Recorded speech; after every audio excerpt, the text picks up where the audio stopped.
আর যেটা নবী প্রেম, মহব্বত ঈমান, বুখারীর হাদিস, নবীর মহব্বত ঈমান, সেটাই বেদাত।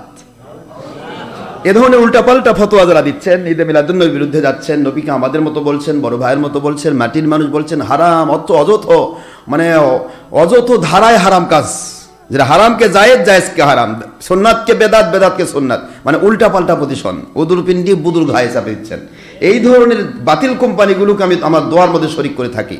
আল্লাহ পাক তাদেরকে সঠিক বুঝ দান করুন, যেন আমরা আল্লাহর দেওয়া সঠিক ইসলামের উপরে এক হয়ে জঙ্গিপনা বিরোধী, হাকিকতে দাওয়াত, হাইকতে জিহাদ, হাইকতে বায়াত ভিত্তিক জঙ্গিপনা বিরোধী কোরআন সুন্নাহর খেলাফতের উপরে এক হতে পারি সবাই না আমিন। পৃথিবীতে খেলাফত আসবেই, সারা দুনিয়ার সবাই ছেড়ে দিতে চায় তবুটা আসবেই। আকাশ থেকে যে বৃষ্টি নামতে চায়, দুনিয়ার সবাই ঠেলতে চায়, তবু বৃষ্টি বন্ধ মালিক বন্ধ করলে হবে। কে বন্ধ করলে হবে? আর মালিক যদি বন্ধ করতে না চান হবে না। তাহলে বোঝা যাচ্ছে বৃষ্টি বন্ধ করার ক্ষমতা নেই। আর মালিক যদি খেলাফত নাজিল করেন, পৃথিবীর কোনো শক্তি বন্ধ করতে পারবে না। শুধু আমাদেরকে সমর্থন যোগাতে হবে। কার পক্ষ নেব? দাজ্জালের পক্ষ নাকি ইমাম মাহদী আলাইহিস সালামের পক্ষ হয়ে আল্লাহর পক্ষ?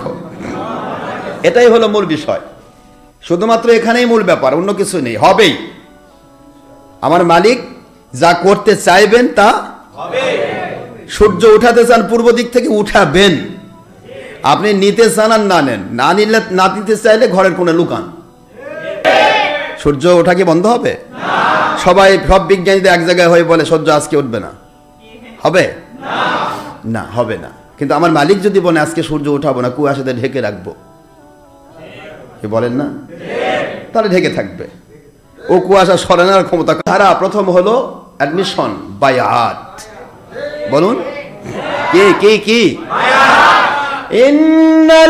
ইন্নাল্লাযীনা ইউবাইউনাকা ইন্নামা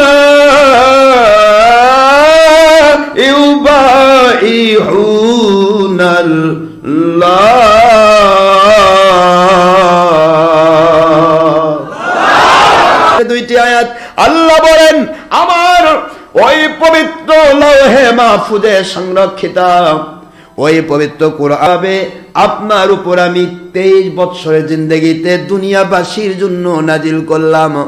আর আপনাকে তো প্র্যাকটিক্যাল কোরআন আগে বানাইছি। জোরে বলুন সুবহানাল্লাহ। কোরআন থেকে নবীর কোনো শিক্ষা নেওয়ার নাই, কারণ কোরআনের শিক্ষা দেওয়ার জন্য নবী এসেছে। আল্লাহু আকবার বলে। শিক্ষক হিসেবে আল্লাহ পাক গোটা কোরআনের প্র্যাকটিক্যাল মানুষ হিসেবে তাকে পাঠাইছেন। আল্লাহ বলেন, গোটা জমিনবাসীর জন্য ধারাবাহিকভাবে যেই কোরআন আমি নাজিল করলাম, এই কোরআন নাজিল হওয়ার শুরুতেই 40 বছর বয়সে যেই কোরআন নাজিল করলাম, এটা দুনিয়াবাসীর জন্য আমি দিয়ে দিলাম। আর 40-এর আগে যে কোরআন আপনাকে প্র্যাকটিক্যাল বানাইছি, এটা আপনি এবং আমি আল্লাহর পক্ষ থেকে রিজার্ভ কোরআন। বাল হুয়া কুরআনুম মাজিদ।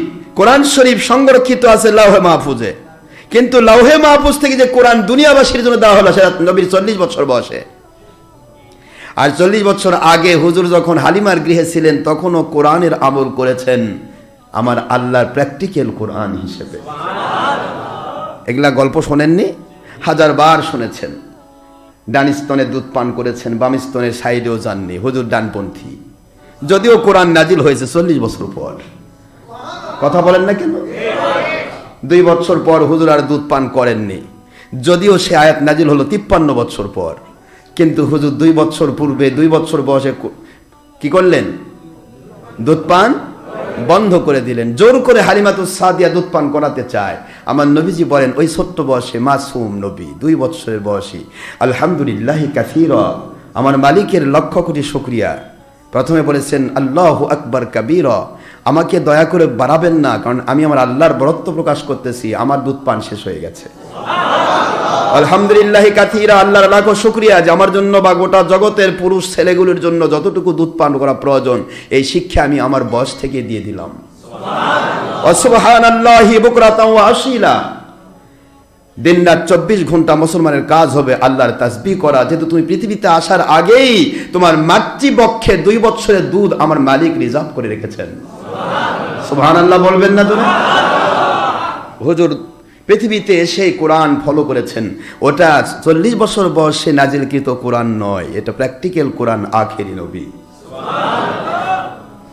আল্লাহ রাব্বুল আলামিন বললেন, বন্ধু আসল কোরআন তো আমার কাছে রিজার্ভ, আসল কোরআন তো আপনার কাছে রিজার্ভ। আপনি কোরআনের জন্য নন, কোরআন আপনার জন্য, দুনিয়াবাসীর জন্য আপনি রহমাতুল লিল আলামিন। আর আমি আল্লাহর প্রিয় নবী, শ্রেষ্ঠ নবী, আমাকে প্রকাশ করার মাধ্যম। কুনতু কানজান মাখফিয়ান, আমি তো গোপন সম্পদ, আমাকে কেউ চিনে না, আমি আল্লাহ নিজেকে প্রকাশ দিতে চাইলাম।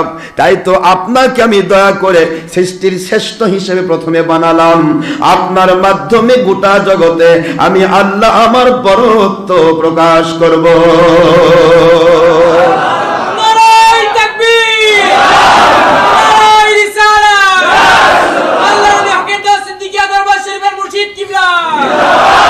যে কোরআন নাজিল করলাম আপনার উপরে 40 বছর বয়সে, ওই কোরআনের লেখক সাহাবীগণ কারা? প্রশ্ন করতে পারেন, আমার নবী তো লিখতে পারতেন, কথা বলেন না কেন? এইটাই হুজুর করেন নাই, কারণ লিখতে পারেন 100%, কিন্তু যদি লিখতেন তাহলে কাফেররা বলতো নবী কারো কাছে শিখছে। দুনিয়ার মানুষের কাছে নবী লেখা শিখেন নাই, দুনিয়ার কোনো মানুষের কাছে নবী কোনো পড়া শিখেন নাই। এই জন্য বলা হয় নাবিল উম্মি ফিদ দুনিয়া, দুনিয়ার কোন মানুষের কাছে হুজুর শিখেন নাই। এটাও প্রমাণ রে দুনিয়ার বাতিল এবং জাহেল মৌলবীরা যারা বলো নবী মূর্খ, নবী শিখেন নাই, খবরদার খবরদার, সাবধান হয়ে যাও, সাবধান হয়ে যাও। আমার নবীজি দুনিয়ার কোন মানুষের কাছে শিখেন নাই, এটাও আল্লাহ প্রমাণ করতে চান। তোমরা সবাই মানুষের কাছে শিখো, আর আমার নবী আল্লাহর কাছে শিখেন। এখানেও নবীর সাথে কারো তুলনা না। দুনিয়ার সকল মানুষ মানুষের কাছে শিখে, আর আমার নবী আমার আল্লাহর কাছে শিখে। জোরে বলুন সুবহানাল্লাহ। দুনিয়ার মুসলমান মুমিনেরা আমার নবী দুনিয়ার কারো কাছে যদি লেখা শিখতেন, একটা শব্দ যদি লেখা শিখতেন, অমুক মাস্টারের কাছে গিয়া, অমুক মাস্টারের কাছে গিয়ে যদি একটা লেখা শিখতেন অথবা পড়া শিখতেন। এই জন্য জিবরাইল যখন বলেছিলেন ইকরা, আমার নবী বলেছিলেন মা আনা বিকারি, এ জিবরাইল তুমি কি পড়াবে? আমি তো পড়ি না, আমি তো শেখাই। সুবহানাল্লাহ জোরে বলেন। বাতিল মুন্সিরা কি কয়? নবী কইছে আমি পড়া জানি না, নবী পড়া জানে না। এ বাতিল মুন্সিরা, খুলে দেখুন আল্লাহর কোরআন। আমার আল্লাহ বলেন এই দুনিয়ার যত জ্ঞান আর বিজ্ঞান সব কোরআনের মধ্যে ভরে দিলাম। আর ওই কোরআন শরীফ আমি আল্লাহ ঘোষণা দিলাম, আর রহমান আল্লামাল কোরআন। আমি তো রহমান, আমি দয়া করে আমার হাবিবুল্লাহকে প্রথমেই কোরআন শিখাইলাম, তারপরে দুনিয়াবাসীকে আমি শিখাইলাম। আল্লামাল কোরআন খলাকাল ইনসান আল্লামাহুল বায়ান। এই আয়াতের ব্যাখ্যা দেখুন তাফসিরে আব্দুল্লাহ ইবনে আব্বাস, তাফসিরে সাফাওয়াতুত তাফাসির, তাফসিরে মাআনিউত তানজিল, মাদারিকুত তানজিল, তাফসিরে মাজহারিব, তাফসিরে কুরতুবি, তাফসিরে বাগাবি, তাফসিরে জালালাইন, সকল মাদ্রাসায় পড়ানো হয়। তাফসিরে কাশফ, তাফসিরে বাইজাভিব, সকল তাফসিরগুলো খুলুন। আল্লাহ পাক বললেন আল্লামাল কোরআন খলাকাল ইনসান আল্লামাহুল বায়ান। এই আল্লামাহুল বায়ান শব্দটার অর্থ হচ্ছে মা কানা ওয়া মা ইয়াকুনু, যা পৃথিবীতে ঘটেছে, যা পৃথিবীতে ঘটেছিল, কিয়ামত পর্যন্ত যা ঘটবে, সব কিছুই আমার বন্ধুকে আমি আল্লাহ শিখাইয়া দিয়েছি। কি শিখায় নাই? আল্লাহ শিখাইছে সব কিছু, আর আপনি করছেন নই মূর্খ।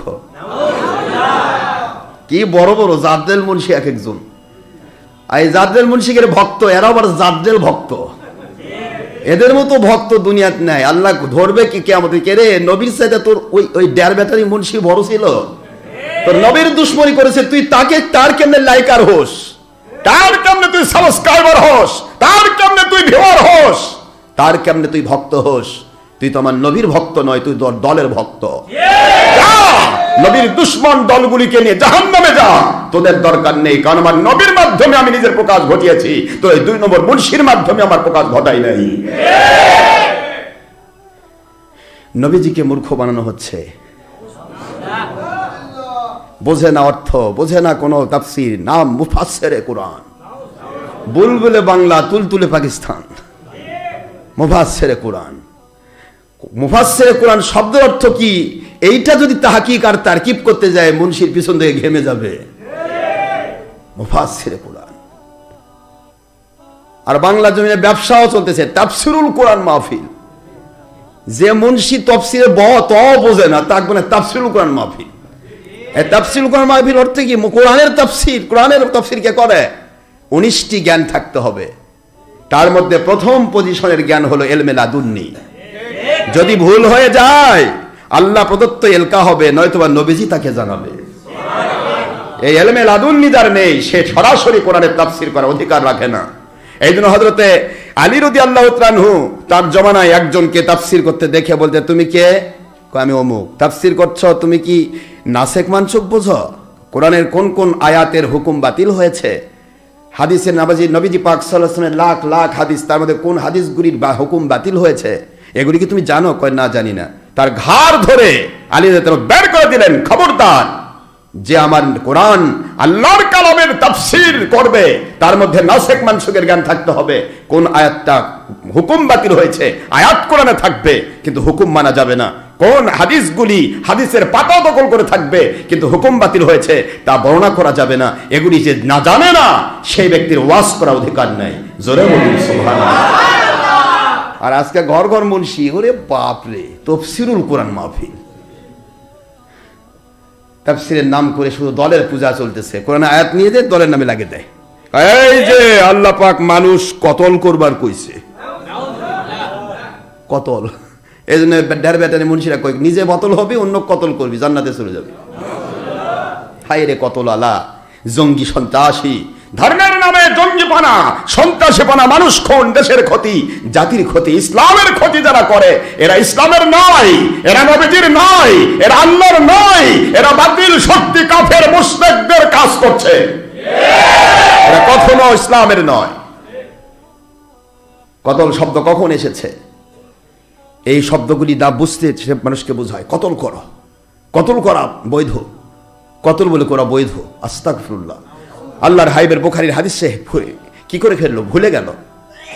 ইয়াসুবহু ফিসকুন ওয়া কুফ ওয়া কিতালুহু কুফরুন ওয়া ইয়াসুবহু, ডাইরেক্টলি হুজুরের বুখারীর হাদিস, যে কোন বান্দা, কোন পৃথিবীতে কোন মুমিনকে যদি কেউ ইচ্ছা করে গালি দেয়, কোরআন যে গালি দিয়েছে, মুনাফিক বলেছে, দাজ্জাল বলেছে, কাজ্জাব বলেছে, অথবা যদি নবীজির দুশমনী করে, তাহলে অতুল্লিম বাদা দালিকা জানিম, অবৈধ সন্তান বলেছে। কোরআন কাফের এর চেয়ে নিকৃষ্ট বলেছে, কোরআন মুনাফিক বলেছে, কোরআন বলেছে ইন্না শাররুদ দাওয়াবি ইনদাল্লাহি সুম্মুল বুকমুল লাযিনা লা ইয়াকিলুন। কোরআন বলেছে চতুষ্পদ জন্তু জানোয়ার নিকৃষ্ট, যারা বুঝেও না বোঝার ভান করে। এই সমস্ত কথাগুলি বলা যাবে। কোরআন সুন্নাহর বিপরীতে নিজে নিজে অযাচিতভাবে কাউকে গালি দেওয়া ফিস্ক, ডাইরেক্টলি ফাসিকি বলা হয়েছে, কবিরা গুনাহগার। ওয়াকাতালু কুফরুন, আর হত্যা করা ডাইরেক্ট কুফরি বলা হয়েছে। কুফরি যে করে সে কি হয়? কাফের হয়। আর এমন সে কি বোঝালো? কতল করা বৈধ। কতল কাকে বলে বোঝে না। ইসলামী শরীয়ত না বোঝার কারণে, উল্টা পাল্টা হওয়ার কারণে, এই জন্য এগুলির কিছু আসলে সবচেয়ে বড় কথা কি, আমরা দলের কাছে বিক্রি হয়ে গেছি, নিজের ব্যক্তির কাছে দলের কাছে বিক্রি হয়ে গেছে, যার কারণে তার উল্টা পাল্টা হয়। ইসলাম আল্লাহ এবং রসুলকে মানার উদ্দেশ্যে যদি কেউ কোরআন হাদিস বলতো, ওই মানুষটির মুখ দিয়ে কখনো আল্লাহ এবং নবী বিরোধী কথা বের হতো না, কখনোই নয়। এই জন্যই আল্লাহ বলেছেন সিরাতাল্লাযীনা আনআমতা আলাইহিম। তুমি ব্যাখ্যাটা কার মানতেছো? নামাজের দাঁড়াইছো তো ঠিকই আছে, নামাজ তো ঠিকই পড়ছো। দুনিয়ার কে নামাজ পড়ে? নামাজ তো পড়তেই হবে, যে মুমিন দাবিদার তার নামাজের ফরজ। কথা বলেন না কেন? নামাজ তো পড়ছই, পড়বেই নামাজ, রোজা রাখবে, হজ করতে হবে, যাকাত দিতে হবে, আল্লাহর হুকুম মানতে হবে, সবই তো ঠিক আছে। তুমি তো নামাজে দাঁড়িয়েই পড়তেছো ইয়্যাকা না'বুদু ওয়া ইয়্যাকা নাস্তাঈন, ও আল্লাহ আপনার ইবাদত করি আর আপনারই কাছে সাহায্য চাই। আবার বলতেছো ইহদিনাস সিরাতাল মুস্তাকিম।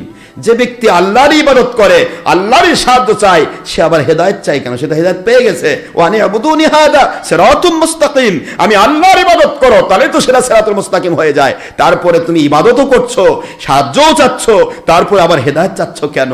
কারণ তুমি নামাজ পড়তেছো তোমার দলের স্বার্থের নামাজ। কি করে তোমার দলের দাম বাড়বে? কি করে তোমার দলের মান বাড়বে? ওয়াজ করতেছো ঠিকই আছে, মসজিদ ভরে, কি এদিকে সুন্নত নামাজ হয়নি, এদিকে তালিম হচ্ছে, ফায়দা হবে ভাই, হ্যাঁ বহুত ফায়দা হবে। তোর বহুত ফায়দা কে শিখাইছে? মসজিদ তো নামাজের জায়গা, এটা তোর বহুত ফায়দার দরকার কি? বহুত ফায়দা যদি করাতে হয় মসজিদের ইমাম করাবে, কথা কোনে দেখেন না? তুই কে রে? তোকে এই দায়িত্ব দিল কে? মসজিদের ইমাম নাই, সে ফায়দা শিখাতে পারে না? সে তো নামাজেই বসে আছে, ইমামেরও নামাজ শেষ হয়নি, এর দেয়ারে ফায়দা হচ্ছে। কি কথা! যে জায়গাগুলি, যে মসজিদ দেখেন প্রত্যেকটা মসজিদের দখলে চলে গেছে। যেই মসজিদে ইমাম বোবা শয়তান, ও মসজিদে ওরা সব ইমাম বোবা শয়তান, কথা থাকবে না। তোর চাকরি না থাকলে কি হবে? ইমামতি করে বেতন খা লাগবে। সত্য বলে দে, আমার মালিক তোকে সাহায্য করবে। সত্য বল। ফায়দা হচ্ছে, কিসের ফায়দা হচ্ছে? ওই তো উঠেই বলবে যে বহুত ফায়দা। আর ফায়দার প্রথম কথা, চারদিকে যাদিকে সব মাকলুক, মাকলুক কিছুই করিতে পারে না আল্লাহর হুকুম ছাড়া। তার মানে চোরও আল্লাহর হুকুমে চুরি করে, যেহেতু আমি চুরি করে এদের দলের মধ্যে ঢুকছি, কথা কন না দেখি। ডাকাতও আল্লাহর হুকুমে ডাকাতি করে, খুনি আল্লাহর হুকুমে খুন করে, সব অপরাধ জগতের মানুষ অপরাধ করেছে আল্লাহর হুকুমে। এখন আমরা এসে ঢুকছি এরই মধ্যে, এখন আমরা সব ফায়দা হবে কি কোন আপনারা? যখন ফায়দা সব এরা করতেছে, মাথায় টুপি দিলে হাব্বা জুবা পড়লো, বাপরে এলাকার মানুষদের কে রে, কয়েকদিন আগে বল্টু মিয়া তো বিশাল বড় ডাকাত রে, এবার কি হলো রে, বাপরে কি দলের মধ্যে ঢুকছে রে, না খাঁটি আল্লাহর ওলি হয়েছে। ওই ওলি হয় না, ওর ভিতরে ডাকাত ঠিকই আছে, উপরে খালি সুরত। এতদিন মানুষের কাছে ডাকাতি করতো, এখন এই ইমান ডাকাতি করতেছে, ইমানের ডাকাত, ইমান চোর। মানুষকে ধর্মের লেবেল লাগায়, মানুষকে আমাদের মতো বড় ভাইয়ের মতো, নবীকে আমাদের মতো বড় ভাইয়ের মতো, মাটির মানুষ, মিলাদের দুশমনী, পীরের কাছে দেওয়া যাবে না, ওলির কাছে দেওয়া যাবে না, হাজার রকমের উল্টা পাল্টা বক্তব্য দিচ্ছে এরা। আর চলো যাই টঙ্গি, ছেড়ে দাও ভঙ্গি। আল্লাহ কয় জাহান্নামে আয়, তোর অঙ্গভঙ্গি দেখে ফেলবো আমি। কত কথা এরা বলছে, কত রকমের কথা বলছে। টঙ্গি কবে হয়েছে? সাহাবীর যুগে? কথা বললে তো মেজাজ খারাপ করবেন। চলো যাই টুঙ্গি মানে কি? চলো যাই মদিনা, এত তো বলিস না রে ডের ব্যাটারি। চলো যাই নবীর কাছে প্রেম করতে যাই, চলো কোরআন মানি, হাদিস মানি, ইজমা মানি, কিয়াস মানি। তোমার দলের দাওয়াত দিচ্ছ কেন? দাওয়াত 100% দিবে, দাওয়াত দেওয়া ইমানি দায়িত্ব, কিন্তু তোমার দলের নয়, আল্লাহ এবং নবীজি। তোমার দলের দাওয়াত দিচ্ছ তুমি, 3 চিল্লা দেই, 22 চিল্লা দেই, 24 চিল্লা দেই, বউ ঘর শাদি, বউ যেখানে যাই যাক, কি কথা কোনে দেখেন? এটা কার দাওয়াত? আল্লাহর দাওয়াত এটা। তুমি দাওয়াতের নাম করে মানুষকে ধোঁকা দিচ্ছ। তোমাকে স্পর্ধা দিল কে? মসজিদ দখল। একটা জায়গায় আপনি যায় নফল নামাজ বা সুন্নত নামাজ পড়ার সময় নাই, ফরজ নামাজ হয়েছে ওই পাইকারি ফয়দা হচ্ছে, পুরা মসজিদ ঘেরে বসছে। মানুষ যে সারাটা দিন নামাজ পড়বে মসজিদে, কিভাবে? মসজিদ আল্লাহর ঘর, সেজদা করার স্থান। বয়ান আছে তোমার বিভিন্ন জায়গায়, তাবু খালাও, বয়ান দাও। আমরা দিচ্ছি না? আমরা কি মসজিদে মসজিদে তো বয়ান দেই না মাঠে? তো মসজিদে মসজিদ মানে মসজিদে, যেই মসজিদের ইমাম তার দায়িত্ব ওই মসজিদের মুসল্লিকে কেমনে করে ঠিক করবে। কথা কন না কেন? তো মসজিদের দায়িত্ব ইমামের, এটা তোমাকে দায়িত্ব দেওয়া হয়নি। তুমি ইমামের অনুসারী। কথা বলেন, তুমি ইমামের কি? ইমাম যদি ভুল করে তো ধরো, ভাই এটা ঠিক হচ্ছে না, ঠিক করে দাও, বাস পুরে গেল। কিন্তু প্রশ্ন হচ্ছে দলের দাওয়াত। কিসের দাওয়াত? মসজিদে গিয়ে জিকির হচ্ছে, হুয়া হুয়া হুয়া হুয়া ইল্লাল্লাহ ইল্লাল্লাহ ইল্লাল্লাহ, মানে ওই ইল্লাল্লাহ, আল্লাহ ছাড়া, আল্লাহ ছাড়া পাখা মার্কা, আল্লাহ ছাড়া বাতাস খাও, আল্লাহ ছাড়া আমাদের ভোট দিলে নবী ভোট পাবে। কি কোন কি রে, কি ইল্লাল্লাহ শিখাইছে তো? কে শিখাইলো এটা? তরিকতের তাসাউফপন্থীদের জিকির ইল্লাল্লাহ শব্দ কখন শেখানো হয়? ভিতরে থাকবে লা ইলাহা ইল্লাল্লাহ, লা ইলাহা ইল্লাল্লাহ, লা ইলাহা উজ্জ থাকবে, ইল্লাল্লাহ কি হবে? এর কথা কোনো দেখেন না, এরা কি লা ইলাহা রাখে? ইল্লাল্লাহ ইল্লাল্লাহ কি করছে আল্লাহ জানে, আল্লাহ না ইল্লাল্লাহ না ইল্লাল্লাহ কি কয় আল্লাহ। গোটা মসজিদ কাঁপাচ্ছে। একটা মানুষ নামাজ পড়েনি, আসর পর্যন্ত জোহরের রক্ত আছে, কথা বলছেন না কেন? মাগরিব থেকে এশা পর্যন্ত মাগরিবের রক্ত আছে, মানুষ নামাজ পড়তে পারেনি, সে এসে নামাজ পড়বে, এই দেড় বাড়ির চিৎকারের ঠেলায় নামাজ তো সব শেষ। ওই কি শেখাচ্ছে? ওই আল্লাহর দাওয়াত দিচ্ছে, আল্লাহর জিকির। এটা আল্লাহর জিকির ঘরে করলে আল্লাহ শোনে না? এটা হলো দলের জিকির। আমরা জিকির পার্টি, আমাদের ভোট দাও, নবী ভোট পাবে। দলের দাওয়াত কি চলছে? যত কিছু বলবেন, কথা বললে মন খারাপ। এগুলা কথা আমরা বলি মাহফিল হওয়ার আগে। ওসিক যা কয়, স্যার লাগে 10,000 টাকা নেন, কিন্তু ওনার মাহফিলটা যেন না হয়। ওসি কয়, বাপরে এই মুহূর্তে লকডাউন চলতেছে, মাহফিল দিলেই তো বরং ঠেকা, দরকার নেই ভাই, 10,000 টাকা দিয়ে যান। কি বলেন না কেন? আছে না, সবে নয়, সব ওসি না, কিছু আছে মুজাহিদ, দরকার নাই ভাই আপনারটা আপনি খান, আমার দরকার নাই কোনো ঘুষের, কি ঠিক আছে না? কিন্তু কিছু আছে তো ওই মার্কায়, ওহাবি খারেজি মার্কায়, কথা করছেন না কেন? ওই ভাই ঠিক আছে, ওর মাহফিল বন্ধ করতে যা করা একদিন করতেছি, টেনশন করে না। বয়ান হচ্ছে, প্রচার হচ্ছে, মাইকিং হচ্ছে, সব হচ্ছে, কোনো সমস্যা নাই। নিজেই পুলিশ বলে ঠিক আছে মাহফিল করেন, পারমিশন বলে কিছু লাগবে না, করলেই হলো। তারপর পারমিশন দিলে তো পর আর কাটা যাবে না, করেন, সমস্যা নেই। তারপরে ঠিক রাতারাতি যা 10,000 টাকা বা 20,000 টাকা দিল, যা কয় ভাই উপর থেকে চাপ আছে। আরে কথা কন না কেন? উপর থেকে কে চাপ দিছে আল্লাহ জানে। ওর নফসের তাড়না 10,000 টাকা 20,000 টাকা চাপ দিছে, কিছুই না, উপর থেকে চাপ আছে। উপর কে চাপ দিবে? কার টাকা পাচ্ছে? কার এত টাকা ঘরের মধ্যে ল্যাপের তলে হুঁশ পাচ্ছে না, ওই চাপ দিচ্ছে। আর যে চাপ দিল তার নামটা বল, কথা বলেন নাকি? তার উপর থেকে চাপ আছে, উদ্দেশ্য ভালো এগুলা করতে। কারণ মাহফিল যদি বন্ধ না হয়, এই কথাগুলি মানে শোনে, তাহলে আমাদের দল আর টিকবে না। তোর দল লাগবে কেন? সবাই এক হয়ে যাও, খেলাফতের পক্ষে আসো, নেতা তোমরাই হও। আশরাফ সিদ্দিকী নেতা হতে চায় না, আশরাফ সিদ্দিকী তোমাদেরই অনুসরণ করবে, সমস্যা নাই, খালি খাঁটি উলিল আমর হও, তোমরাই নেতৃত্ব দেবে। আমার কাছে তোমাদের একত্রিত হতে হবে না, তোমরা সত্যটা মানো, বাতিলটা ছেড়ে দাও। ধর্মের নামে অধর্মের কাজ করো না বাবা। যে কোনো মুহূর্তে মৃত্যু আসবে, তুমি আল্লাহর কাছে কি জবাব দেবে? তোমরা একটু চিন্তা করো তো। যেই মানুষটা তুমি সহজ সরল জীবন যাপন করতে, কোনো দলে ঢোকনি, নামাজ পড়তে, ওলিয়ার পিছে ঘুরতে, একটু অলিদেরকে ভালোবাসতে, যারাই আলেম তাদের ভালোবাসতে, আলেম কোন দলের জানি না, আলেম ভাই আমি ভালোবাসি, কি ঠিক না ঠিক? ইমামকে ভালোবাসতে, কোনো দলের মধ্যে ঢোকনি, তখন তুমি কত স্বচ্ছ থাকার চেষ্টা করেছো, ইচ্ছা হলো মিথ্যা বলনি, কত সুন্দর জীবন যাপন করার চেষ্টা করেছো। যেই মাত্র কোনো বাতিল দলে ঢুকলে হকের বিরুদ্ধাচরণ করার জন্য সারাদিন মিথ্যা কথা বলা লাগতেছে, মিথ্যাও বলে, সলচাতুরিও করে, ধান্দাবাজিও করে, তারপর বলতেছে আমরা হক্কানি রব্বানি আলেম। হক্কানি রব্বানি আলেম গাল পারে। আশরাফ সিদ্দিকী ভালো, হক্কানি আলেমদের গীবত করে। কোন হক্কানি আলেমটার গীবত করলাম আমি? কোন হক্কানি আলেম? যে আলেম সারাদিন ছবি ভিডিও করে আর নিজে শিরকের মধ্যে ডুবে থাকে, মানুষ দেখানোর জন্য নিজের ফজিলত বর্ণনা করে, নিজেকে জাহির করে। ছবি ভিডিওর মধ্যে ঢোকা হতেই তো হচ্ছে নিজেকে জাহির করা, অর্থাৎ আমি খুব বড় একটা হুজুর, আমাকে না দেখে চিনবে কেমনে, আজকে 10,000, কালকে 50,000, তারপরে হেলিকপ্টার। ছবি ভিডিওর তো কি আল্লাহ কি ভিডিও দেখে নাকি? আল্লাহর স্ক্রিন পর্দাটা কত বড়, কথা কোনো দেখেন না। আল্লাহর টিভির পর্দা কত বড়, যে দুনিয়ার মুন্সিরা খালি ওয়াজ করতেছে, আল্লাহর ভিডিও দেখতেছে। এরা কোন আল্লাহ দেখায়? এদের আল্লাহ আল্লাহ নয়, এদের আল্লাহ এদের নফসের গোলাম। এদের নফস মোটা করতেছে। এরা দেখতেছে মানুষ দেখানো আমল দিয়া শিরক নিয়ত করে বের হয়েছে, আজকে আমাকে দেখুক, মানুষ দেখুক, মহিলা দেখুক, পুরুষ দেখুক।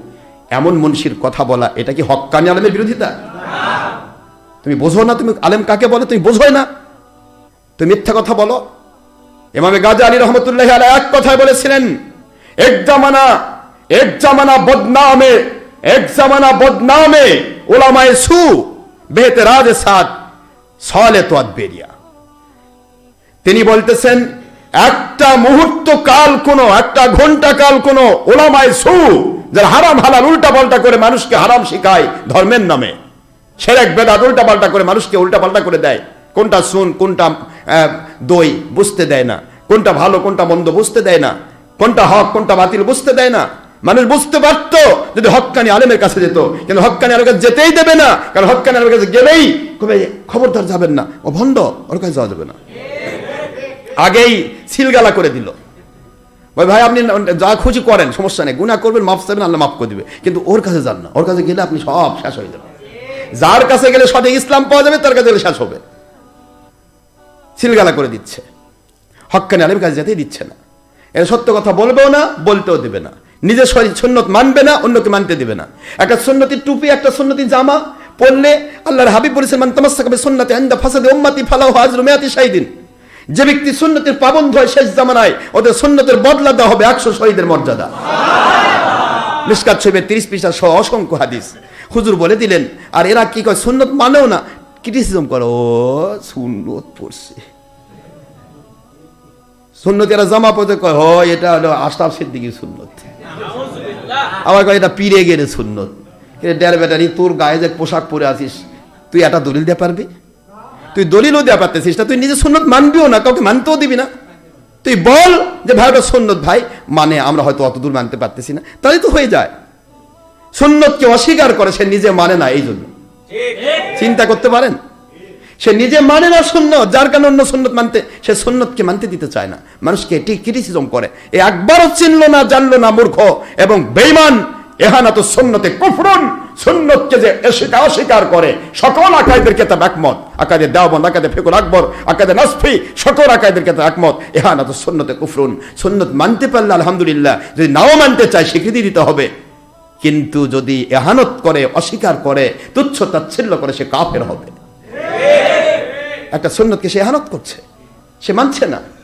একটা রিকশাওয়ালা মানছে, হয় রে তুই আবার সুন্নতওয়ালা হয়েছিস, তোর না জুব্বা দিয়ে না ছেঁচড়ে যাচ্ছে রে, তোরা না কাপড়ের দাম বাড়ালি, কাপড়ের বলে দাম বাড়ালো। আমার নবী সাল্লাল্লাহু আলাইহি ওয়াসাল্লাম যে সুন্নত পড়লেন নিসফু সাক পর্যন্ত, তাই বলে পায়ের পাতা পর্যন্ত, এরা খারেজিরা পড়ে, ওটা না কিন্তু আবার এইখানে কলার দিছে, এখান থেকে লেফাফা দুরস্ত বিশাল বড় একটা টাই নামে গেছে। আপনাদের টাই ঝুলা থাকে, ওরটা লাগানো থাকে, আরে কথা কয় না কেন? দেখেন কি মন খারাপ করতেছেন? আপনাদের টাই কি থাকে? যারা প্যান্ট শার্ট পরে তাদের টাই ঝুলানো থাকে, এটা ওরা ফতোয়া দেয় পাইকারি, এটা হারাম হারাম। কিন্তু ওরটা ঝুলে নাই, লাগে দিছে সিলাই দেয়। দেখবেন এখানে প্লেট আছে না, আমাদের আছে, এটা প্লেট, এটাই টাই। ব্রিটিশরা ভাবলো, ইহুদিরা ভাবলো যে প্যান্ট শার্ট যারা পরে তাদের তো টাই লাগালাম, কিন্তু যারা মুন্সি মৌলবি এদের কেমনে টাই লাগানো যায়? কথা বোঝেননি আপনারা? এরা ইতিহাস বলে বুঝবেন।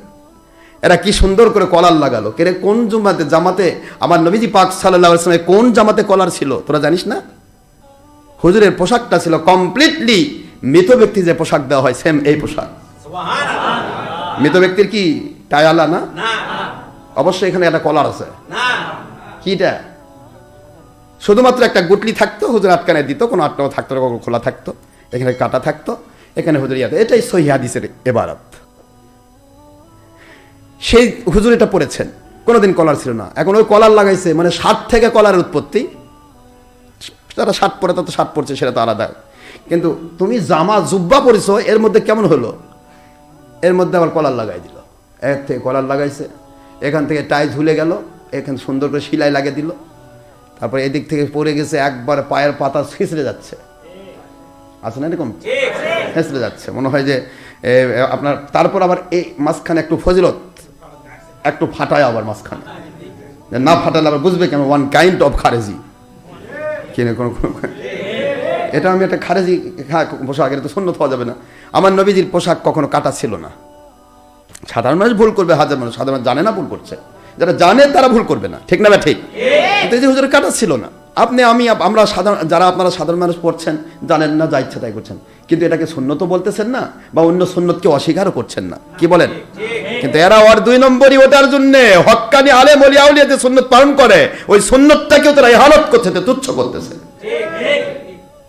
তারপর পেলা মারলে যদি বলা হয়, শোনেন, যদি বলা হয় যে ভাই তোর মাথার টুপিটা তুই আমাদের সুন্নতের টুপি পরে তোর ভেজাল লাগতেছে, ভালো কথা, পড়িস না, তো কেউ পড়তে পারে না, আমরা জুলুম করবো না, কিন্তু তোর মাথাতে টুপিটা দিদি ভাই দলিল কয় যে ওলে দলিল লাগে না, পড়লেই হলো। এটা কি কথা?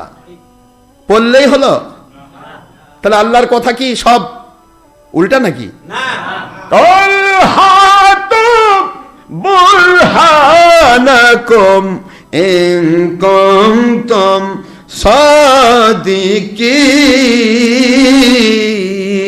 সাদিকিন। কোরআন শরীফের সূরাতুল বাকারা 2 নম্বর সূরা 1 নম্বর পারা 111 নম্বর আয়াত, কোরআন শরীফের সূরাতুন নামল 64 নম্বর আয়াত 20 নম্বর পারা 27 নম্বর সূরা। আল্লাহ বললেন শুধুমাত্র বললেই হবে না তুমি হক, তুমি যেটাই পড়বে দলিল দাও। সরে বলুন সুবহানাল্লাহ। যা করবে মুসলমান তোমার জন্ম থেকে মৃত্যু পর্যন্ত কোনো কিছুই দলিলের বাইরে আমি আল্লাহ দেখতে চাই না। মুমিন যদি দাবি করো, সত্যবাদী আল্লাহওয়ালা যদি দাবি করো, দলিল পেশ করো। কার কথা এটা? আল্লাহ বলছেন দলিল দাও, আর এ করছে দলিল লাগে না। তাহলে আল্লাহর উপরে একটা র্যাঙ্ক নেওয়ার বড়। নাউজুবিল্লাহ বলবেন না? দলিল দেওয়া, আমরা কথা বলতেছি, তোমার ভাল লাগতেছে না, করো না। তুমি বলতে পারো ভাই আমারটা ভাল লাগে না, আশরাফ সিদ্দিকী দুর্গন্ধ, দরকার নেই। কিন্তু দেখা হবে কি আমাদের দিন কোনটা দুর্গন্ধ আর কোনটা সুগন্ধ। আমরা কারোর উপর জুলুম করতে পারবো না। আমাদের দায়িত্ব জানিয়ে দেওয়া, আমাদের দায়িত্ব জানিয়ে দেওয়া। কিন্তু জানিয়ে দিতে গিয়ে যদি আমারটা অস্বীকার করো, তাহলে তোমারটা দলিল পেশ করো, তোমারটাই গ্রহণ করব। সমস্যা আছে?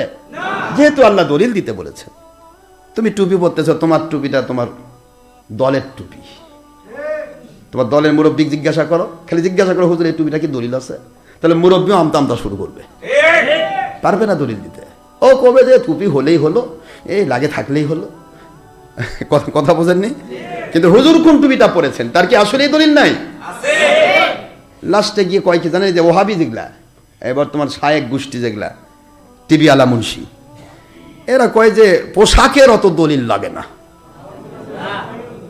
তার মানে তোমার পোশাকের দলিল লাগবে না, উপরের পোশাকের দরকার নেই, খালি নিচে থাকবে সেগুলো ঠিক আছে।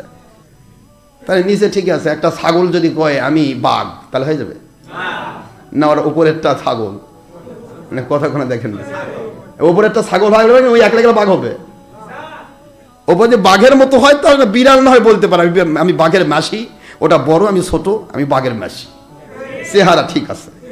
কিন্তু তুই তো বিড়ালও না, তুই বাঘ বললে হয়ে যাবে? বিড়াল ছোট, বাঘ বড়, দেখতে একই রকম, যার কারণে বাঘের মাসি বলে অনেকে লিখতে গিয়ে, লেখকরা লিখেছে। তবু একটা ইয়া দেওয়া লাগে যে কি বিড়ালের যেমন ডোরা কাটা, ওরও ডোরা কাটা, বিড়ালের যেমন মুখটা এরকম, দাঁতগুলো এরকম, লেজ একটা আছে, কি বলেন না কেন, বিড়াল যেরকম ওই রকম দেখতে, সেম সেম দেখার কারণে বাঘের মাসি বলে। তবে একটা মিল আছে, তাও বাঘ না, বাঘের। কিন্তু এখন যদি কয় উপরে কিছুই লাগবে না আমি বাঘ, হয়ে যাবে? তারা মুসলমান, একটা হিন্দু, যেই ধর্মকে সনাতন ধর্ম বলা হয়,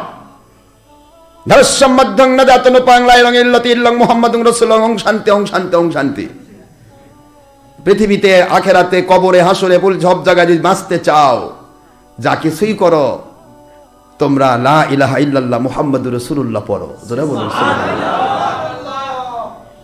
সেই হিন্দু শাস্ত্র আমার নবীকে স্বীকার করা হয়েছে, আর এরা কি কয়, লা ইলাহা ইল্লাল্লাহর সাথে মুহাম্মাদুর রাসূলুল্লাহ যোগ দেওয়া যাবে না।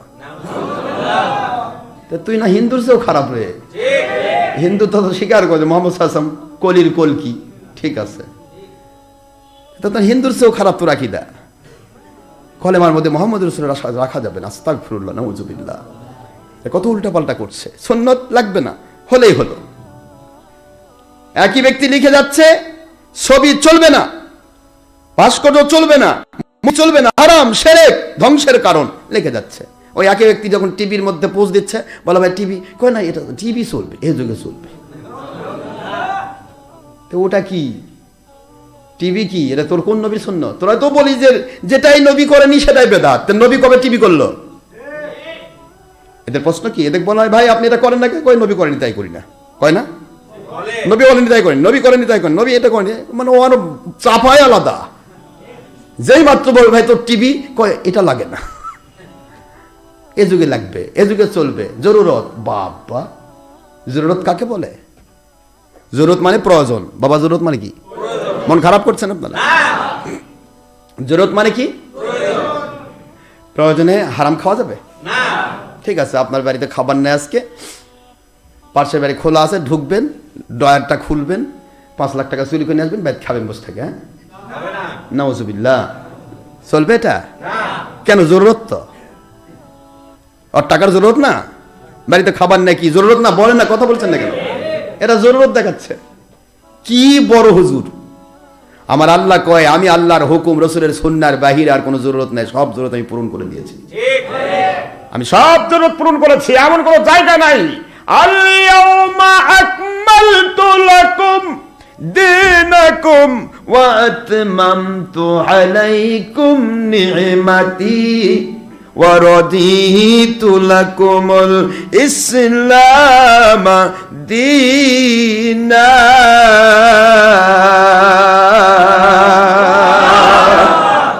কোরআন শরীফের সূরাতুল মায়েদা 5 নম্বর সূরা 6 নম্বর পারা, মদিনা অবতীর্ণ সূরা, আয়াত শরীফ নম্বর 3। আমার আল্লাহ বললেন আল ইয়াউমা আকমালতু লাকুম দীনাকুম। সুবহানাল্লাহ বলেন।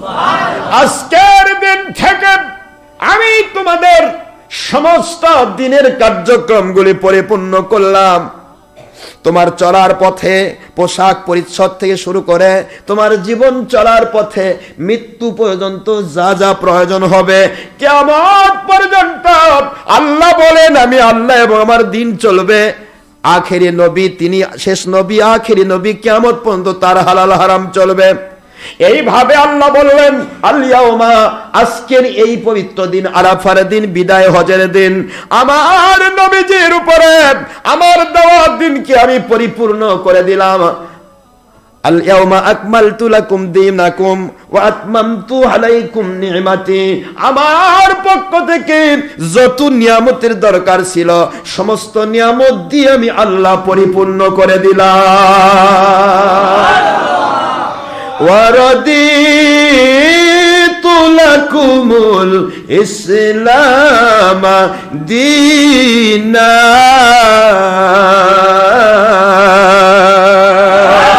দুনিয়ার মুসলমানেরা রে, আমার এই পবিত্র দিনের বাইরে আর যাওয়ার প্রয়োজন নেই।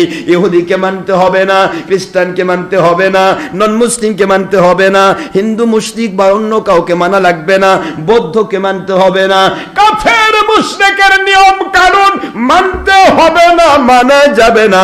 আমি আল্লাহ তোমাদেরকে পরিপূর্ণ করে দিলাম। এর উপরে যদি তোমরা চলো, ও রাদিতু লাকুমুল ইসলাম দীনা, ইসলামের এই কন্ডিশনকে যারা পরিপূর্ণভাবে মেনে চলল ওদের উপর আমি আল্লাহ রাব্বুল আলামিন বলেন সন্তুষ্ট হয়ে গেলাম। কথাটা কার? কিন্তু আপনি আমি বলতেছি এত লাগে না। কয় পোশাক, ওহাবিরা কয় পোশাকের অত লাগে না, নবী যা পাইছে তাই পড়ছে। নবী কখনো প্যান্টুল পড়ছে কি? কোন আপনারা আস্তাগফিরুল্লাহ। মানুষ ভুল করতেছে, সে ভুল করতে, সে তো বলেন সুন্নত। কি বলে? সে বলছে সুন্নত। সুন্নতি পোশাকই আলাদা, লিবাসুত তাকওয়া। তুমি যে পোশাক পরেছো ওই পোশাক দেখলে কি তাকওয়া মনে হয়? যেটা পরে দাঁড়িয়ে থেকে পেশাব করা লাগে, বসা যায় না, ফাটে যায় পটাশ করে, না কথা কোনো দেখে? এটা সুন্নত, এটা তাকওয়া। আশ্চর্য কথা, তুমি যা ইচ্ছা তাই বলবে। তুই ভুল করছো, বলো যে আমার ভুল হচ্ছে ভাই, আমি মানতে পারিনি অত, তবে আমার মন আছে এক সময় আমি মানবো। কি বলেন? এ লোকটা তো বেঁচে যাবে, এ লোকটা কি হবে? বেঁচে যাবে। তার ভিতরে কুফরি নেই, তার ভিতরে মানার দুর্বলতা রয়েছে। মানার দুর্বলতা আছে। দুর্বলতা একদিন একদিন কেটে যাবে, আল্লাহ যদি সময় দেয়। হয়তো তার আগে যদি ফুট করে যায় তো গেলই, ফুরুস করে যদি না যায়, অর্থাৎ স্ট্রোক করে যদি না মরে ঘট করে, সুযোগ হয়তো থাকবে, এক সময় কাত হয়ে পড়ে থাকলো, আল্লাহ খুব ভুল করেছি জীবনে, আল্লাহ সব ভুল, আল্লাহ সব ভুল। আল্লাহ কোনো হক্কানি আলেমের হাতে একটু তাওবা করলে, একটু বায়াত হলো, আমার মালিক কত বায়াতের কানেকশন নই পর্যন্ত পৌঁছে গেছে, তোর গুনাহ মাফ করেছি, গুনার জায়গা নেকি দিয়ে পাল্টে দিছি। ক্ষমতা কার? কিন্তু ওই সময় পাওয়া যাবে কি না এটা সন্দেহ। কুট করে পড়লো আর কোনো কথাই বলতে পারলো না, গেল হাসপাতালে, নাই। তাহলে আপনার তওবা হলো? এই জন্য ওলি আউলিয়ার কাছে যেতে হবে প্রতিদিন তওবা করার জন্য। আজকের ভুল আজকে শেষ। ওই যে বিভিন্ন ডিপার্টমেন্ট আছে না, কাজ করে যেদিনে সেদিনই ফিনিশ, আজকের হিসাব আজকেই ক্লোজ। কথা বলেন না কেন? কালকেরটা আবার কেমনি কালকেরটা করবো, এই যে হিসাব, ঠিক ওইভাবে আপনাকে হিসাব করতে হবে। আজকে আমার অনেকগুলো ভুল হয়েছে, আজকে আমার মালিকের সাথে আমি বোঝাপড়া করবো। ও মালিক, আজকের দিনটা পুরাটা আমার হাজার ভুল গেছে, ও মালিক আপনি দয়া করে আমাকে ক্ষমা করে দেন আল্লাহ, আর যেন আর গুনাহগুলো না যায়, আজকেরটা ক্লোজ। সুবহানাল্লাহ বলে। এই কথাটাই তো বুঝাচ্ছিলাম আমি। কষ্ট হচ্ছে আপনাদের? জরুরতে কত কি করছে আল্লাহ বলতেছেন, জরুরত আমি দিয়ে দিলাম। ওর রাদিতু লাকুমুল ইসলাম দীনা, না গয়রাল ইসলামে দীনা, ইসলামা দীনা, ইসলামের ভিতরে যা দিয়েছি এগুলির মধ্যে আমি তোমাকে পরিপূর্ণ রাখলাম এবং চলো আমি সন্তুষ্ট হয়ে গেলাম। রাদিতু, এবার ডাইরেক্টলি আল্লাহ পাক নিজের দিকে ওয়াহিদ মুতাকাল্লিম কালিমা সিয়া মাজি দিয়ে দিলেন যে সন্তুষ্ট হয়ে গেলাম। যে তুমি মানো, কি মানবে? ইসলাম। হিন্দু ধর্ম, সেই ধর্মে একটা পোশাক আছে, টানে ধরে এই দিক দিয়ে নিয়ে আসে মাল কাচ্চা মারে, আছে না নেই? এটা হিন্দু পোশাক, কি ঠিক না বাবা? আছে নাকি? আসেনি? হিন্দু ধর্মে একটা পোশাক আছে নেংটি, এটা নিংটি এই দিক নিয়ে আসে, এই দিক দিয়ে ভূতি নিয়ে আসে, এই দিক দিয়ে নিয়ে আসে, এদিকে টানে ধরে নিয়ে আসে, এদিকে কেউ হয়তো এইদিকে ঢুকে দেয়, কেউ হয়তো পকেটের মধ্যে ঢুকে দেয়। আর পকেটের মধ্যে ঢুকানোর সুবিধার জন্য পাঞ্জাবি নাজিল হয়েছে। পাঞ্জাবি নাজিল হওয়ার মূল কারণই এটা, পকেট কাটা থাকবে, দুই সাইড কাটা থাকবে, যে সাইডে ইচ্ছা মাল কাচ্চাটা রিয়াটা নিয়ে পকেটে ঢুকে দিবে। কথা বোঝেননি আপনারা? এই জন্য এই পাঞ্জাবি নাজিল করে, পাঞ্জাব শব্দ থেকে পাঞ্জাবি এসেছে। মুসলমান, আপনাদের আমি কষ্ট দিচ্ছি না, উদ্দেশ্য হলো সত্য বলে দেওয়া। তারপরে ভুল ত্রুটি বিচ্যুতি, মানুষের ভুল হবে, ত্রুটি হবে, আমি বারবার বলেছি।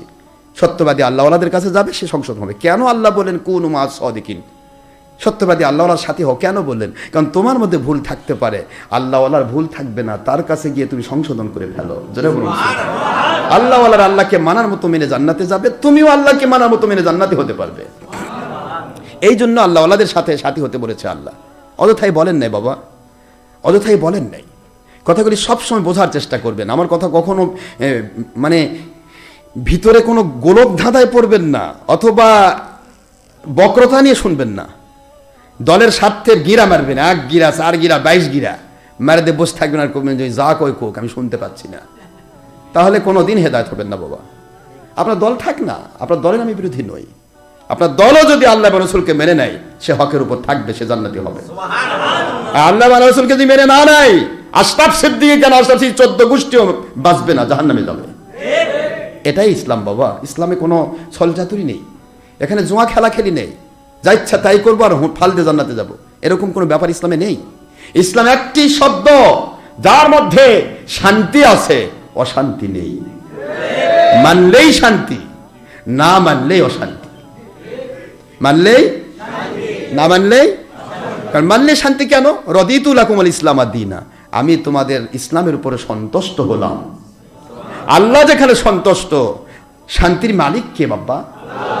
আমার আল্লাহ কয় আমি সন্তুষ্ট হয়ে গেলাম, তা যে ইসলাম মানলো তাকে শান্তি দেওয়ার মালিকও তিনি। সন্তুষ্ট হয়ে কি গজব দিবে না শান্তি দেবে? যদি বাংলাদেশে বা পৃথিবীর যে কোনো দেশের যদি ঊর্ধ্বতন কর্মকর্তা বা প্রধানমন্ত্রী বা রাষ্ট্রপতি তিনি যদি বলেন বাবা তোমার উপর আমি সন্তুষ্ট হয়ে গেলাম, সন্তুষ্ট হয়ে তোমাকে একটা ডিনামাইট দিলাম যাতে তুমি বাস্ট হয়ে মরে যাও, কি কো? তাই হবে? সন্তুষ্ট হলাম মানে কি?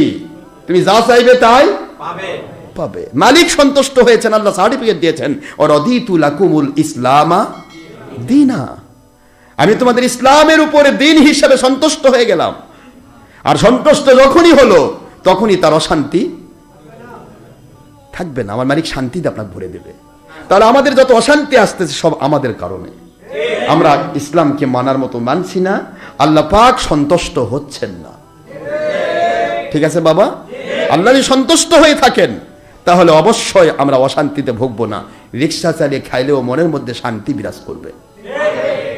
ছিন্নমূল পর্যায়ে একবারে মাটির একটা কুঁড়ে ঘরের মধ্যে ঢুকে ঘুম পাড়তেছেন, আরামে ফসফস করে ঘুম পারবেন, কোনো টেনশন নাই, কারণ আপনার ভিতরে ইসলাম আছে।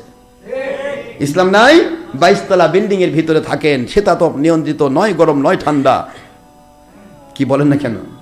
তারপরে সিডাক্সিন বড়ি, অমুক বড়ি, ডাজি পাম, পাজি পাম, গাজি পাম, যত আছে পাম সব খাচ্ছেন, কিন্তু ঘুম ধরে না। কত টেনশন।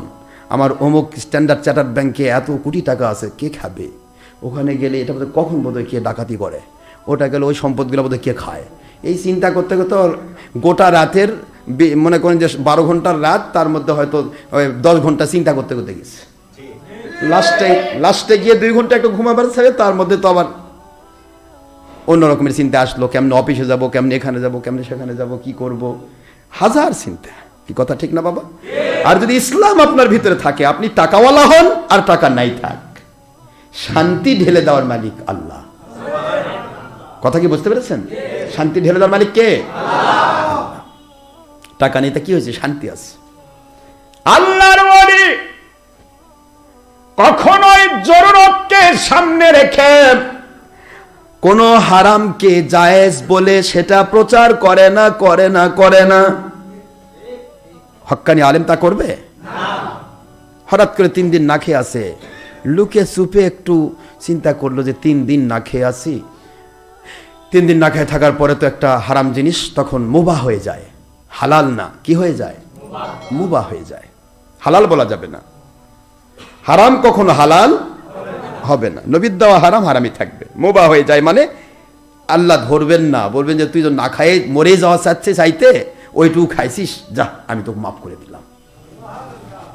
এই জন্য 3 দিন যদি কেউ অনাহারে থাকে, তাহলে তার কাছে যদি শরীরের গোশত থাকে, শরীরের গোশত ইসলামের সাথে কি এখনো চিন্তা করতেছে, আল্লাহ আমি তো না খেয়ে মরে যাব, ওখান থেকে 1 টুকরা কোনো মতে জীবন ধারণ 1 টুকরা হয়তো খেয়ে ফেললো, অথবা মরা গরুর গোশত বা মরা খাবার, যেহেতু আল্লাহ হুররিমাত আলাইকুম। আমি তো কথাগুলি বলতে সময় পাচ্ছি না, কষ্ট হচ্ছে আপনাদের?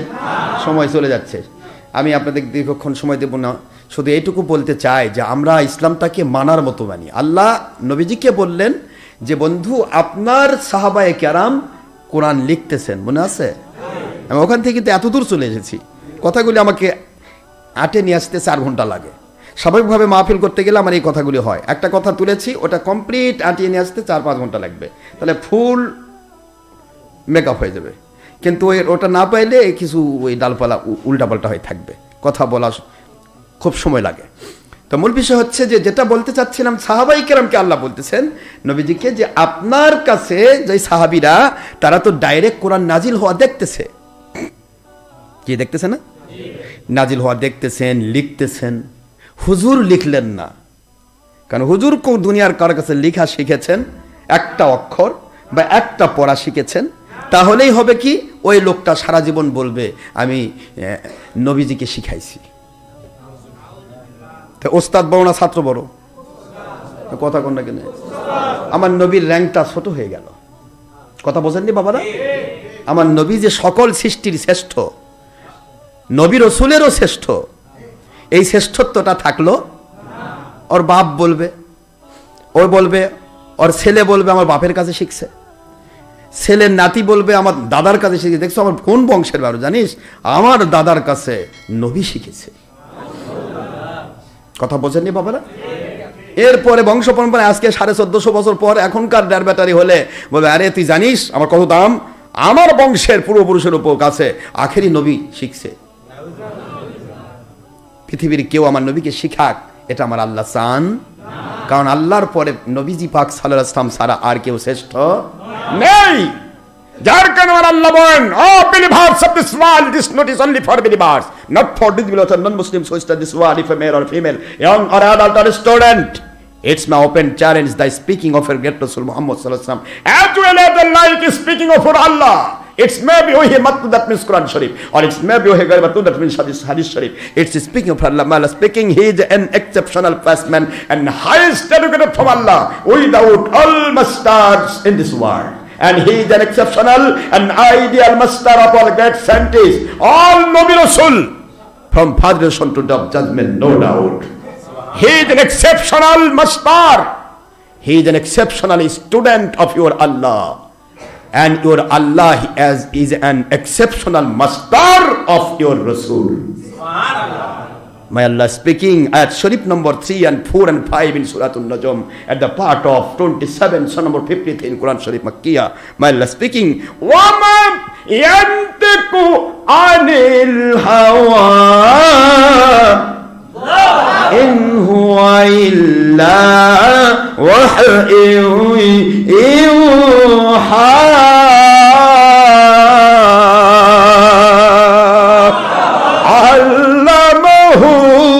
শাদীদুল কুওয়া।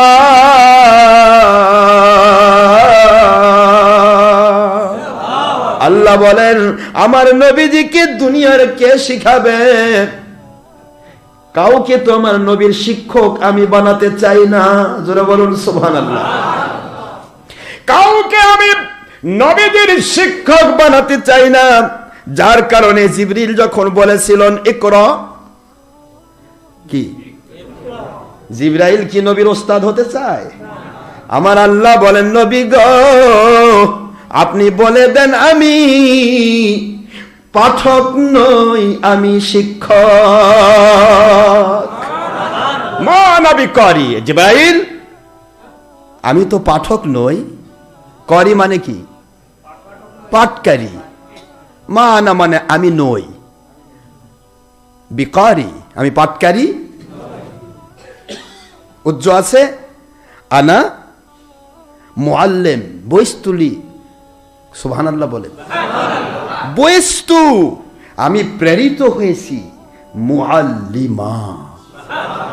মুসলিম শরীফের হাদিস, ডাইরেক্ট ৭৬ হাদিস। হুজুর বলেন জিবরাইল আমি তো শিক্ষক হিসেবে নাজিল হয়েছি, আমি তো পাঠক নই। পাঠকও নই, লেখকও নই। লিখতে গেলে দুনিয়ার মানুষের শিখে লিখবে। কি কথা বলছেন না কেন? আমি পাঠকও তো নই, আমি একজন শিক্ষক। শিখাইছে কে? আল্লাহ বলেন আমি আমার নবীকে সৃষ্টির শুরু থেকে সৃষ্টির শেষ পর্যন্ত, জান্নাত জাহান্নামের ফয়সালা হওয়া পর্যন্ত যা দরকার সব শিক্ষা দিয়ে আমার নবীকে পেশ করেছি। আল্লামাল কোরআন খলাকাল ইনসান আল্লামাহুল বায়ান মা কানা ওমা ইয়াকুনু, যা ঘটেছে কিয়ামত পর্যন্ত যা ঘটবে সব আমি তাকে শিখাইছি। একটু সুবহানাল্লাহ বলবেন না? নবীজি কেন দুনিয়ার মানুষের কাছে শিখলেন না?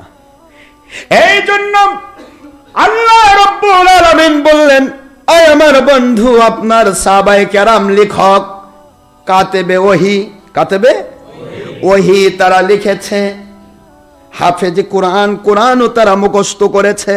ঠিক না ঠিক? আমার নবীজি তো নিজেই প্র্যাকটিক্যাল কোরআন, আমার নবীজি তো কোরআন নিজেই, যেটা বলুন সুবহানাল্লাহ। যিনি নিজেই কোরআন তার আর মুখস্থ করা লাগে না, এমনি মুখস্থ। যিনি নিজেই কোরআন তার আর লিখে রাখা লাগে না, তিনি এমনি সব জানেন। আমার মালিক বলেন বন্ধু আল্লামাহু শাদীদুল কুওয়া,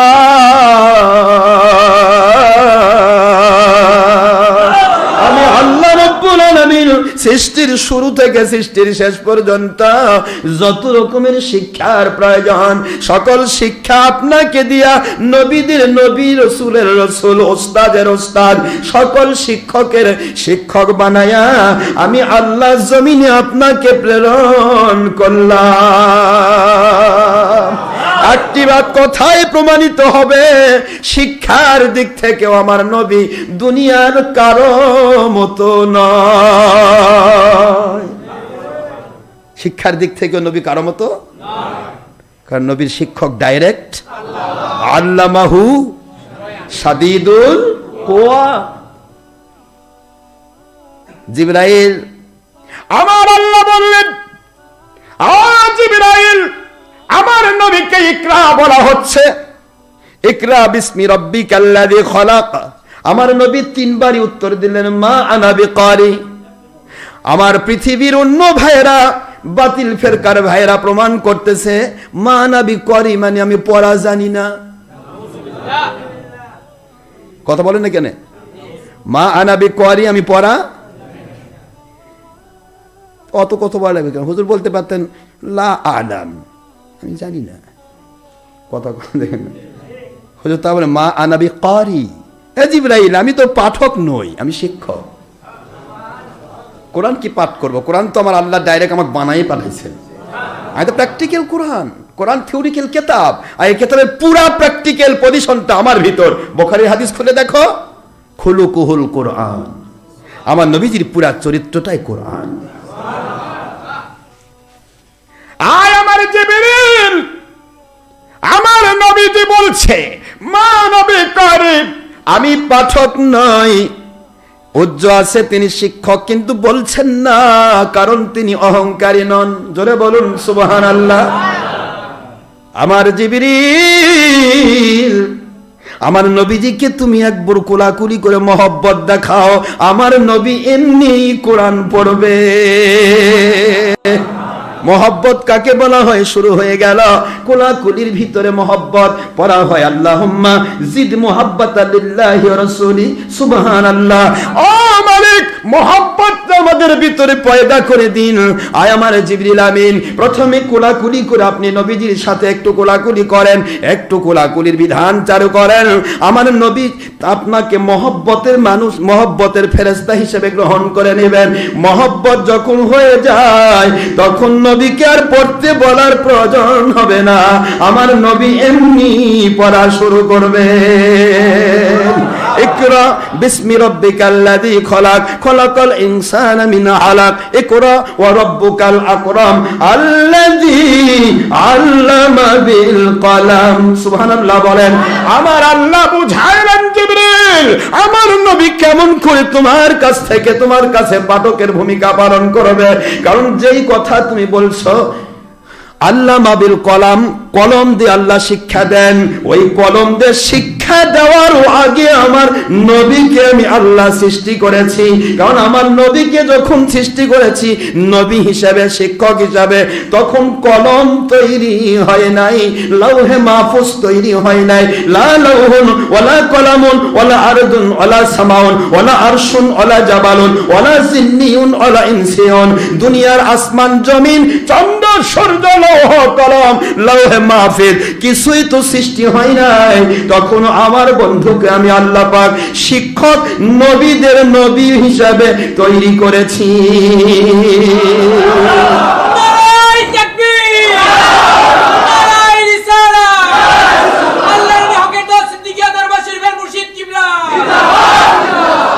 নবীজিকে তুমি কি শিখাবে? জিবরাইল কয়, জিবরাইল চাপ দিল, নবীর মধ্যে ঢুকে গেল। জিবরাইল চাপ দেওয়ার পর নবীর মধ্যে ঢুকে গেল, মানে জিবরাইলকে নবীর ওস্তাদ বলতে চায় এরা। জিবরাইল কয়, হুজুর আমি তো আপনার গোলামের গোলাম। যখন হাসান হোসেন দোলনার মধ্যে, তখন আমি দোলনা ধুলাতাম। হাসান হোসেন আমার নবীর নাতি না, আমি দোলনা ধুলায় দিতাম। ফাতেমাতুজ জোহরা রাদিয়াল্লাহু তাআলা আনহা কাজ করতেন। সুবহানাল্লাহ।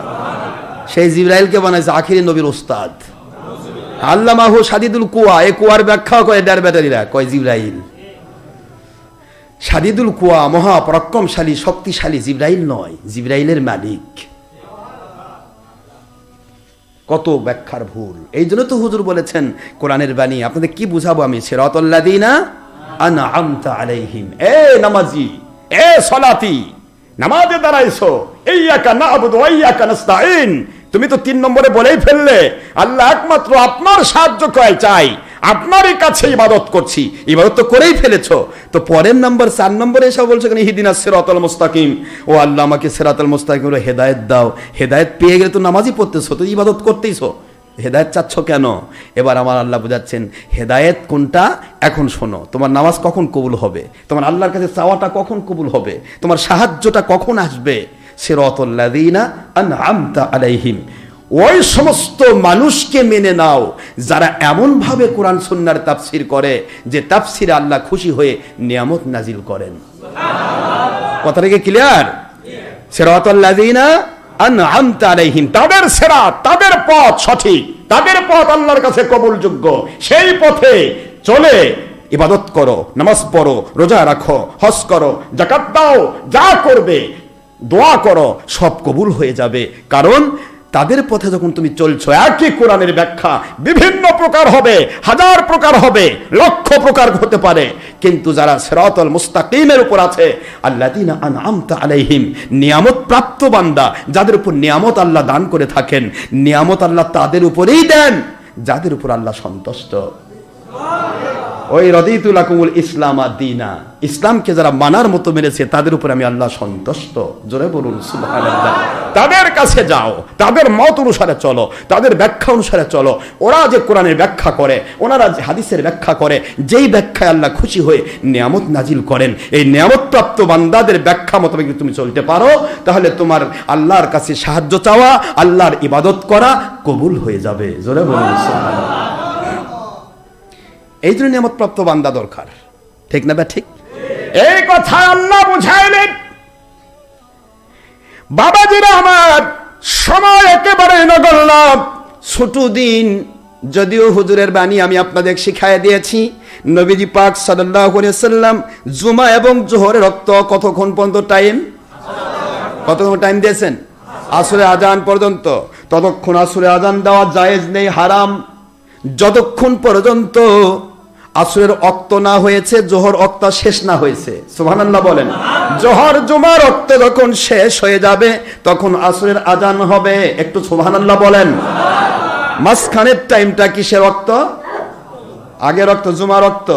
এই জন্য একটু সময় দিয়ে আপনাদেরকে, যাতে একটু কথাগুলি বুঝতে পারেন। হাজার মত, হাজার পথ থাকবে, মসজিদ ভরা মুসল্লি থাকবে, এমন একটা সময় আসলাম বাবাজি, যেই সময় আল্লাহর ওলিরা কেন খানকা তৈরি করেন, যাই দেখেন সুফি জৈনুল আবেদিন রহমতুল্লাহ আলাইহি, ওখানে খানকা শরীফ, ওখানে মসজিদ। কেন মসজিদের পাশে আবার খানকার কি দরকার? কারণ খানকা হলে মানুষ ইচ্ছা করলে একটু ঘুমাবে, মসজিদে ঘুমান যাবে না। সুবহানাল্লাহ বলেন। বাবাজি, খানকাতে মানুষ ইচ্ছা করে একটু খাবার খাবে, একটু বিশ্রাম করবে, একটু হুজুরের ওয়াজ শুনে একটু টায়ার্ড লাগতেছে, একটু রেস্ট করবে। কিন্তু মসজিদ শব্দের অর্থ হলো সেজদা করার স্থান, আর খানকা শব্দের অর্থ আল্লাহর ওলির দরবার। ওলি যতক্ষণ আছে সোহবত ইখতিয়ার করলো, তালিম শিখলো। এক জামানা সোহবতে বা আউলিয়া বেহতেরাদের সাথ চলে তো আদ বেরিয়া। একটা ঘন্টা কাল কোন হক্কানি ওলির কাছে গিয়ে যদি কেউ একটা সবক শিখে, 1 ঘন্টা কাল যদি তার পার্শ্বে বসে থাকে, 100 বৎসরের বেরিয়া নফল নামাজ রোজার সওয়াব দেওয়া হয়।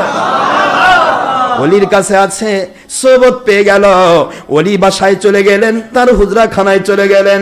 খানকাতে অবস্থানরত মানুষগুলো একটু টায়ার্ডনেস থাকার কারণে একটু রেস্টের জন্য একটু কাইরুলা করলো, একটু কাজ হলো, জায়েজ হবে, কারণ ওটা মসজিদ নয়, ওটা খানকা। তো জোরে বলেন না সুবহানাল্লাহ। কেন খানকা বানানো হলো? পাশে মসজিদ। কারণ মসজিদে যদি কেউ একটা দুনিয়াবি গল্প করে, তাফসির আহমদী সহ ইমাম মঈনুদ্দিন চিশতি রহমতুল্লাহ সহ সকল তাফসির একমত, যদি একটা দুনিয়াবি গল্প করে, ওই মানুষটির 40 দিনের সমস্ত ইবাদত ধ্বংস হয়ে যাবে। কয়টা? এই জন্য মসজিদ সেজদার স্থান, গাল গল্প করার জায়গা না, মশারি খাটে থাকা না। খানকার পাশে, মসজিদের পাশে আল্লাহর ওলি খানকা বানালেন। দেখেন নেট না, আমাদের ছবি দেখেছেন তো, খানকা, খানকার মসজিদ পাশাপাশি। আরেকটা বিষয় হলো, কোনো না কোনো দিন এক সময় হতে পারে আমি সফি জয়নুল আবেদিন রহমাতুল্লাহ আলাইহি, অথবা আমি ফুরফুরার হুজুর, অথবা আমি অমুক পীর সাহেব, আমি যতদিন আছি ততদিন পর্যন্ত এখানে কোনো প্রকার বাতিল ফেরকা ঢুকবে না। কিন্তু আমি ইন্তেকাল করলে কে ঢুকবে আমি জানি না। দেখছেন, কে ঢুকবে আমি জানি না। বাতিলের দখলেও যেতে পারে, যেহেতু বাতিল শুধুমাত্র ঝড়ের মতো আগাচ্ছে। এই জন্য মসজিদ আল্লাহর ঘর সত্য, জুমার দিন গিয়ে জুমা পড়ো, আর আমার খানকায় 5 ওয়াক্ত নামাজ পড়ো। জুমা খানকা দুটা মিলে নামাজ হোক। বাতিল ফেরকা যখন দখল করবে, মসজিদে গিয়ে নামাজের কোনো প্রকার সুরত থাকবে না, শুধু ফরজ থাকবে, মুনাজাতও থাকবে না। বাতিল ফেরকার দখলে যেগুলো মসজিদ, মুনাজাত নাই। কথা কোন না জ্ঞান নাম কাওয়াজতে একটা আছে, আল্লাহ আলহামদুলিল্লাহি রাব্বিল আলামিন, আলহামদুলিল্লাহি রাব্বিল আলামিন বিরহমাতিকা আরহামার রাহিমিন। মাঝখানে কি কইছে আল্লাহ জানে। কি বাবা কথা কন না কেন বাবা? ভুল নাকি? এর ভুল বললাম? সব মসজিদ চলছে না? এই কয়েকদিন পর আপনারাই বলবেন সব মসজিদ ভুল, খালি আপনি ঠিক। কি কথা করছেন না কেন? আমি তো ঠিক হবো বাবা, আমি তো না। আমি বলে কেউ নেই, ডক্টর আশরাফ সিদ্দিকী বলে কেউ নেই। আল্লাহর জমিনে যে কেউ আল্লাহ এবং রাসূলকে মানুক সে হক। নবীজি যে বললেন, আল্লাহর হাবিব যে বললেন, কষ্ট হচ্ছে আপনাদের। ইয়াকুনু ফি আখিরিজ জামান ইয়াতুনা আলান নাসি জামান, এগুলা কথা আমার না আমার নবীর। ইয়াতুনা আসতেছে আলান নাস, আমার মুসলমানদের উপরে, জামান এমন একটা জমানা, ইয়াস্তামিউনা ফিল মাসাজিদ, মসজিদ ভরা মুসল্লি, ও লাইসা ফিহি মুমিন, ওর মধ্যে একজনও মুমিন পাওয়া যাবে না। এই গল্প কি আমার? কার? কিছুদিন পর তো এই ডিজিটাল সভ্যতার আমাদের যুবকেরা তখন বলে, হুজুর খালি আপনি জানেন, আর কেউ জানে না, সব মসজিদে মুনাজাত হচ্ছে না, আপনি খালি এগুলো কোন বলবেন না? সারা দুনিয়ার সবাই যদি নামাজ ছেড়ে দেয়, আপনি কি করবেন? হুজুর আপনি জানেন নামাজ সবাই ছেড়ে দিচ্ছে, আপনি খালি নামাজি হয়েছেন, কি কোন আপনার কোন? সারা দিনের সবাই মদ খায় আর খালি ঢুকিয়ে অক করে ফেলে দেয়, তাই মদ খাচ্ছি। এখন আপনি যখন হুজুর আপনি খালি মদের বিরোধী, সবাই মদের পক্ষে, আপনি কি হক? কি বলবেন আপনি বলেন? এইভাবেই চলবে। কিন্তু মালিক বলেছেন, একজন যদি আল্লাহকে মানার মতো থাকে, তার জন্য রহমত নাজিল হবে, দুনিয়াবাসী রহমত পাবে, তার জন্য গজব বন্ধ হবে, দুনিয়াবাসী বেঁচে যাবে। সুবহানাল্লাহ বলবেন না জোরে? কোন দিনও ইসলাম উল্টাপাল্টা হবে না। ইসলাম ইসলামের ধারায় চলবে। মানলে আলহামদুলিল্লাহ, না মানলে ফি সাবিলিল্লাহ। দেখা হবে কিয়ামতের দিন ইনশাআল্লাহ। বাড়াইতে চাই না বাবা, সময় তো পার হয়ে যাচ্ছে, কথা শেষ নয় নাই। আমি একটা কথা বলতে চেয়েছিলাম, সেদিকে যাচ্ছি না, আল্লাহর ওলির গল্প যাব না, আর সময় নাই। মূল বিষয় হচ্ছে ইসলাম ধারাটা কি, এই কথাটা বারবার বলে দেওয়া আমার জরুরত। কারণ কোরআনের মাহফিল বন্ধ করার ক্ষেত্রে পেন্টুল আলা চেষ্টা করে না, শার্ট আলা চেষ্টা করে না। আজকের আওয়ামী লীগ, বিএনপি বা প্রশাসন কেউই বিরোধিতা করে না, প্রশাসনের ঠেকা নাই কোনো মাহফিল বন্ধ করবে। আর আমি ঘুম পাচ্ছে। এখন এক বল্টু মিয়া টুপিওয়ালা, হাব্বালা, জুব্বালা, ওই 100 জন মুলবি একটা করছে করে, এখন ওসির কাছে গেছে, যাই করছে, ওসি সাহেব আশরাফ সিদ্দিকী আসতেছে, এলাকায় তো মারামারি হয়ে যাবে, রক্তক্ষয়ী যুদ্ধ হয়ে যাবে। এর কথা কর না কেন? ওদের সাহেব চিন্তা করে, বাপরে 100 জন লোক আসছে, তার পক্ষ থেকে কেউ আসে না, কিন্তু আমাদের পক্ষে লোক গেলে যে ওদের কবর দেওয়া যাবে তো আর জানে না। কথা বোঝেননি আপনারা? কারণ আমাদের লোক কখনো জঙ্গিপনা করে না, সন্ত্রাসীপনা করবে না, মানুষ খুন করবে না, দেশের ক্ষতি করবে না, জাতির ক্ষতি করবে না। প্রয়োজনে হোসেন বেদাতার মতো জানটা দিয়ে দিবে, নিয়ে যা, তাড়াতাড়ি জান্নাতে চলে যায়, তুই খা, তুই জাহান্নামে যা।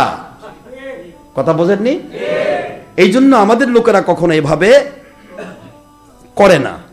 এমন সব চিন্তা করতেছে 100 জন লোক আসছে, তারপর পরিচয় দিচ্ছে, আমি অমুক বল্টু মিয়া, আমি অমুক লালটু মিয়া। আরে কথা কন না কে? আমার এদের বাহিনী আছে, আমরা এই দল করি। কথা বোঝেননি?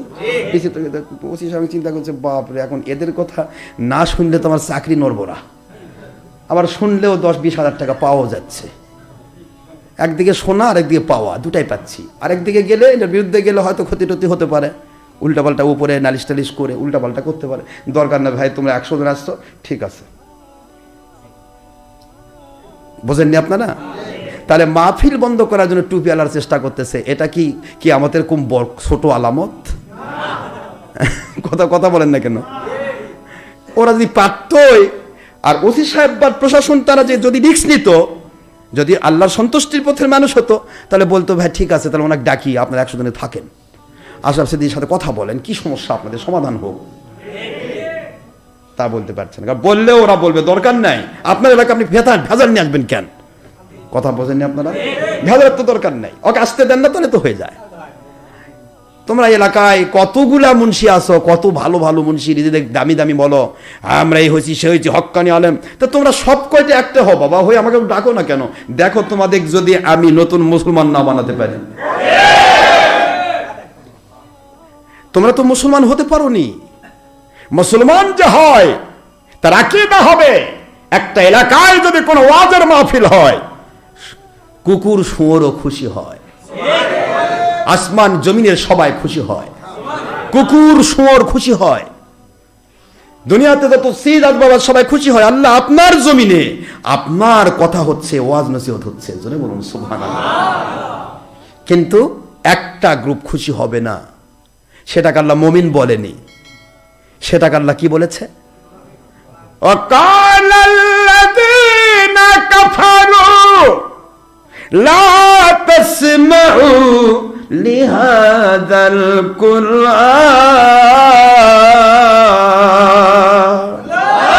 ওয়ালগাউ ফীহি লাআল্লাকুম তাগলিবুন।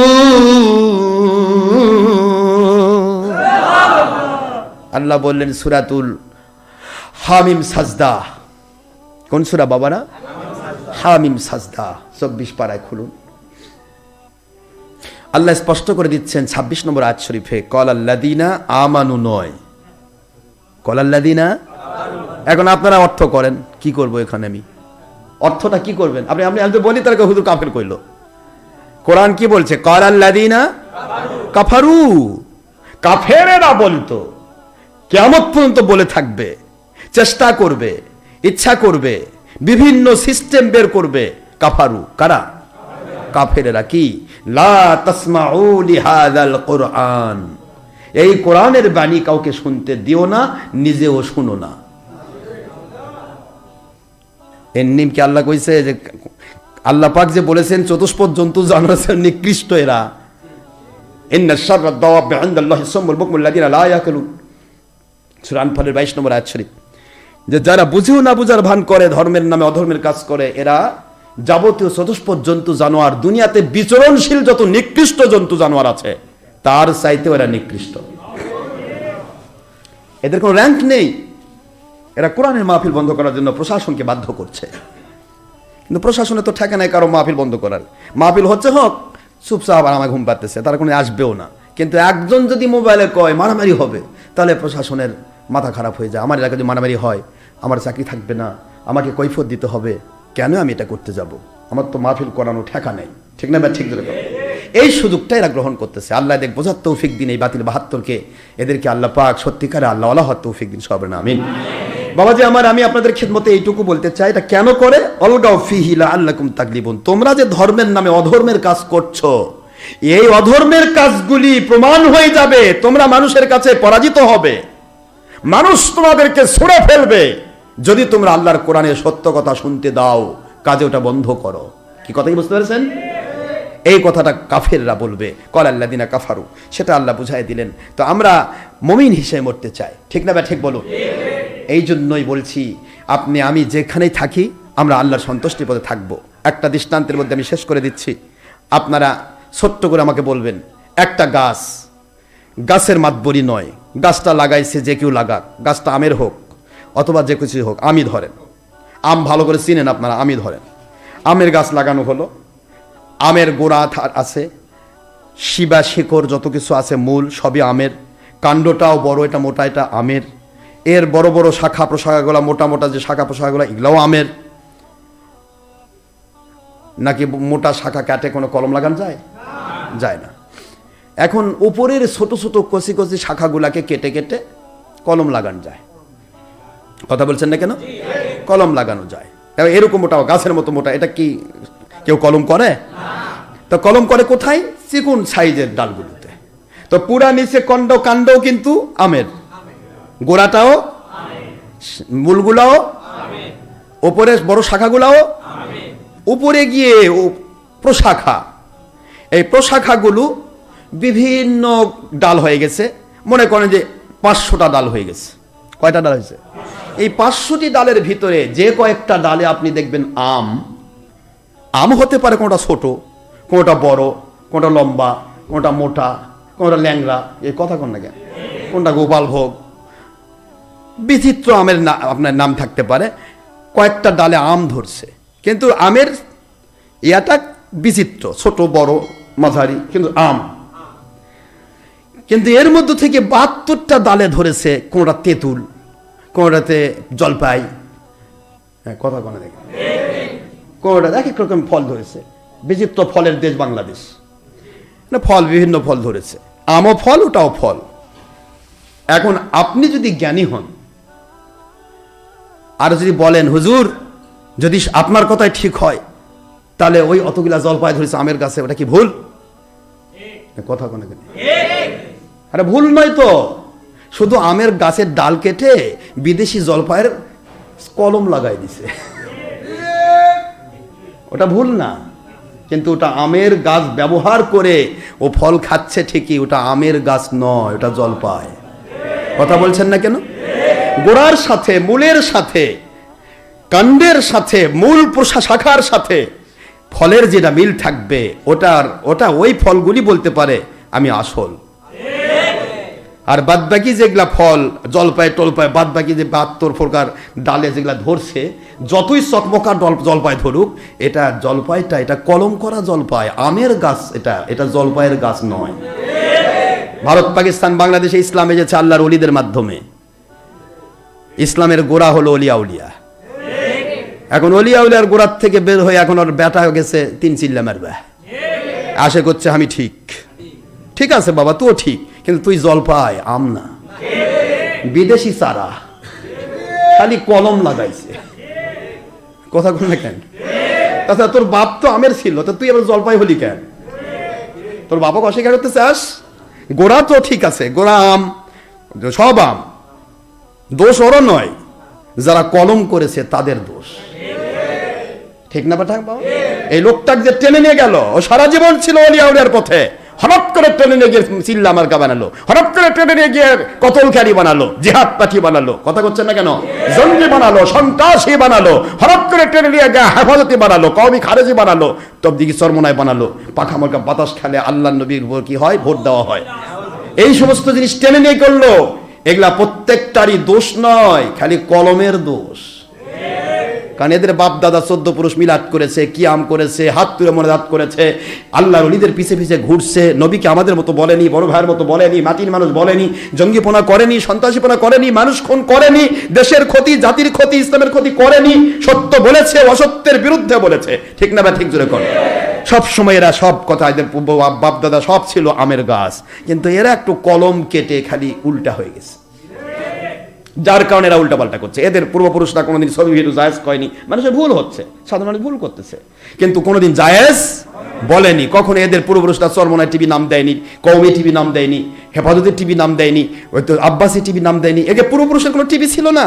এদের পূর্বপুরুষের একটা কথা ছিল, মানুষ দেখানো আমল শিরক, যে শিরক করে সে মুশরিক। তাহলে আপনি যদি বলেন হুজুর খালি আপনি ঠিক আর ওরা ভুল, না আমি ঠিক না। আমের গাছ কি, গোড়া কি, আগা ইয়া কি? যদি আপনি বলেন যে উপরের ফলই আসল, গাছ যেটা ধরা হয় হোক, ফল আছে ওটাই আসল, তাহলে আপনাকে গোড়া অস্বীকার করতে হবে। তাহলে আমের গাছের গোড়া কেটে দেন, তাহলে আপনার ফল ওই জলপাইও টিকবে না, ক্যাথ হয়ে পড়ে মরবে, ওটাও টিকবে না। কারণ সবারই গোড়া অলিয়া উলিয়া। অলিয়া উলিয়া অস্বীকার করে, নবীজির সঠিক আকীদা অস্বীকার করে, হারাম হালাল উল্টা পাল্টা করে কখনো আসল দাবি করা যাবে না। কলম কাটা নকল দল দাবি করতে হবে। কি কথা কি বোঝা গেছে? এই জন্য বলছি, আসেন মহান আল্লাহ আমাদের সবাইকে আল্লাহর সন্তুষ্টির পক্ষে সত্যিকারের ইসলাম মৃত্যু পর্যন্ত মেনে চলার তৌফিক দিন এবং খেলাফতের পক্ষে কবুল করুন। আল্লাহ পাক এই কথাই বলেন, নবী আপনার সাহাবায়ে কেরাম তারা ইসলাম মানলো, কোরআন মানলো, হাদিস মানলো, আপনাকে বসে রেখে তারা ইসলাম মানতেছে, কোরআন লিখতেছেন, তারপরে কোরআন মুখস্থ করতেছেন, তারপরেও তারা আপনার হাতে বায়াত হতে হলো। ইন্নাল্লাযীনা ইউবাইউনাকা ইন্নামা ইউবাইউনাল্লাহ ইয়াদুল্লাহি ফাওকা আইদিহিম। এই কথাটা আবার ছিল প্রথম আয়াত কোরআন শরীফের সূরাতুল ফাত 26 নম্বর পারা 48 নম্বর সূরা আয়াত নম্বর 10। এই কথার ফিনিশিং দিতেই হবে। এই কথাটা আল্লাহ বোঝাতে চাইলেন যে আল্লাহ পাক রব্বুল আলামিন বলতেছেন যে আপনার সাহাবীরা কোরআন মানার মতো মেনেছে, তারপরেও আমি কানেকশন দিতাম না যদি আপনার হাতে বায়াত না হতো। বায়াত হয়েছে, এখন তাদের কোরআন লেখা, আপনার সব যত হাদিস মানা হাদিস লেখা সব আমি কবুল করলাম, আর আপনার বায়াতের কানেকশনটা এটাই প্রমাণ করলাম আপনার হাতে নয়, ওনারা আমি আল্লাহর কাছে বায়াত হয়েছে। একটু জোরে বলবেন না সুবহানাল্লাহ। তাহলে সাহাবায়ে কেরাম কোরআন লিখলেন, মানলেন নবীজি পাক সাল্লাল্লাহু আলাইহি ওয়াসাল্লামের সামনে, তারপরও তাদের নবীজির হাতে হাত দিয়ে বায়াত হওয়া লাগলো। আর আজকের মুন্সিরা বাতিল 72 কোম্পানি এই ওহাবি খারেজি বলতেছে বায়াতের দরকার কি, কোরআন আর হাদিস মানলেই হবে। আমি তাদের কাছে প্রশ্ন করতে চাই, তারা কি আমার নবীর সাহাবীর চেয়েও বেশি কোরআন মানে? সাহাবীর চেয়েও বেশি কোরআন মুখস্থ করছে? সাহাবীর চাইতেও বেশি হাদিস মানে? সাহাবীর চাইতেও কি তারা বেশি আল্লাহওয়ালা নবীওয়ালা? তাহলে যদি তাই হয়ে থাকে, সাহাবায়ে কেরামের যদি বায়াত হওয়ার প্রয়োজন হয়, ইমাম মাহদী আলাইহিস সালাম বলবেন তোমরা কে আছো খেলাফতের পক্ষে, বায়াত নামক অ্যাডমিশন গ্রহণ করো, এই ভর্তি না হওয়া পর্যন্ত তোমার কোনো কিছুই কবুল করা হবে না। ইমাম মাহদী আলাইহিস সালামের হাতে হাত দিয়ে বায়াত হবেন ঈসা রুহুল্লাহ আলাইহিস সালাম, স্বয়ং নবী, দোলনা থেকে নবী। কথা করছেন না কেন? কোথা থেকে নবী? তো দোলনা থেকে নবী ঈসা আলাইহিস সালাম, তার বায়াত হতে হলো ইমাম মাহদীর হাতে। আর আজকের বায়াত বিরোধীরা যদি বলে ইমাম মাহদীর কাছে বায়াত হওয়া লাগবে না, এরা কি ইমাম মাহদীর সৈনিক, খেলাফতের সৈনিক হবে না দাজ্জালের সৈনিক হবে? এই জন্য যারা বায়াত বিরোধী, মাযহাব বিরোধী, এরা কখনো হক হতে পারে না। এরা হক সেদিন প্রমাণ করতে পারবে যেদিন তারা কোনো হক্কানি ওলির কাছে বায়াত হবে, তাছাড়া হক বলা সম্ভব নয়।